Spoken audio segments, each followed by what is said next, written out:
Throwaway time. What's your secret that could literally ruin your life if it came out? I'm a guy in my late 20s who was taken into care aged 7. Everyone around me already knows that I was brought up by foster families because I had a shit early childhood.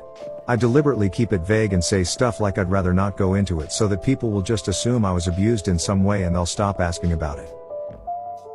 The truth is that for the first 7 years of my life, I was brought up as a girl by my psycho birth mother who really wanted a daughter and didn't let the snag of giving birth to a boy stop her from trying to raise one. She was a pretty successful professional in a legal field, not entirely sure what, and had me via anonymous sperm donor from a fertility clinic. She found out I was a boy at a late ultrasound and then moved across the country. Gave birth to me at home and continued to move about until I was 5 or so. It was just the two of us all my life. We had contact with other people, of course, but they rarely got very close.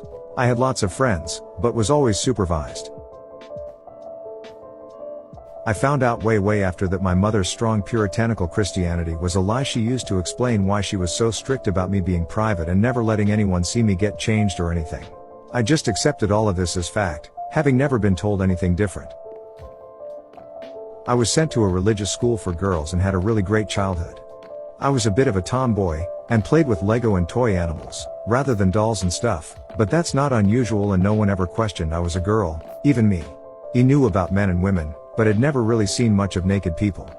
My mother never ever spoke to me about it, but I kinda had the impression that when I grew up and got boobs and stuff, my dick would kinda fall off or something and I would be a woman, and other kids would keep their dicks and they'd be men.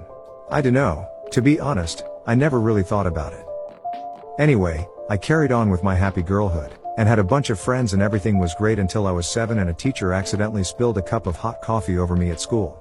The liquid soaked through my clothes and was scalding me, so the staff immediately stripped me out of my dress and underwear to get the hot coffee away from my skin.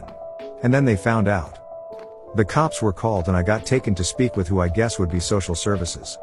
They asked me a bunch of questions about life at home and stuff. Meanwhile, my mother was taken in for questioning too. She refused to acknowledge me as male and insisted I was her daughter. Because she was, delusional and stuff, I wasn't allowed to go back home but got put with a foster family and went through loads of therapy and the worst part was that literally overnight, I lost everything. My mother, my home, all my toys, all my clothes. I moved school, so lost all my friends. They cut all my hair off and told me I wasn't a girl anymore. It was really traumatic. The first foster home wasn't that great. They had 3 boys already, and going from a sheltered religious only child upbringing to a rough and tumble testosterone filled environment was really difficult. They tried to force me to be masculine and I was just too confused about what they wanted. Anything girly was reprimanded and I felt so lost and alone because nothing I did was right.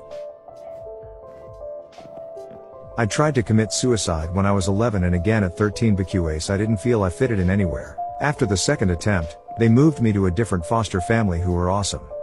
I consider them to be my parents. They actually stood up for me. The first thing was that they let me grow my hair. From when I got taken into care, they buzzed my hair short, and I hated it. They always had to hold me down and do it forcibly while I was crying and fighting. My new parents flatly refused to do it and said that loads of boys had long hair. They also let me quit karate and football and take up swimming and jazz dance. Since I'd been in care, no one had ever stood up for my right to choose what activities to do, or how to dress before. It was Amazi. In the end, I came out of it with a pretty healthy gender identity. I'm a guy, but not the most butch guy ever, but I'm fine with that. I went through school and got my degree and have a pretty good job and an amazing, supportive wife. Everything looks great.